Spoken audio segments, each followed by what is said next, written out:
I first remember feeling extreme anxiety back in junior high school, which was largely the result of a lot of teasing and bullying. And so going to school, I was constantly on high alert. A few years later in university was the first time when my anxiety got so high that I began to believe my life was going to sooner or later fall apart. It's just this flood of the worst possible case scenarios of the future, feeling like they're already here and they're real. But it wasn't until recently a number of things changed at work that increased my stress so much that I remember one day I was in my office and it was like my brain was just going like crazy. Your mind's eye is just spinning out of control, and my brain just said enough. That was when I first connected with a psychologist who first put a name to what was going on in my body and my mind.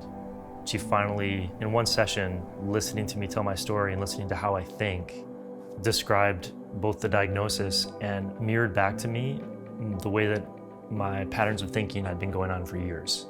It was huge. It was both scary, but I think much more than that, a relief, because somebody didn't just understand. They were describing the way that I have always thought in language I could have never come up with. I could have never put words to it like she did.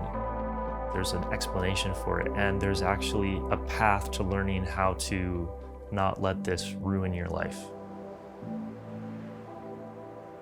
I have generalized anxiety disorder, and I also struggle with something called obsessional OCD, which is a lot of obsessional thinking without the compulsive behaviors that go along with it. I think dealing with this condition has changed the nature of faith for me. Faith is not primarily about being certain of my beliefs. Faith is about opening up my heart, that deepest part of your soul, to the possibility of God, and refusing to close off that place in your heart and waiting for God there, and at times experiencing Him enough that you realize He is there. He is there.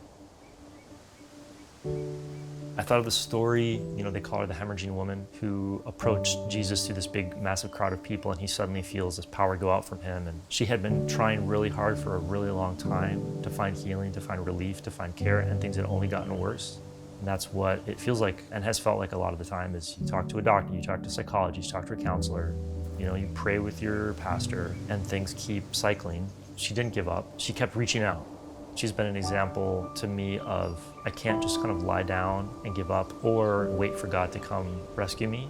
He is a rescuer, but I need to keep taking one step at a time to reach out to Him or to reach out to others. Like she literally took a few steps to get close to Jesus and reached out.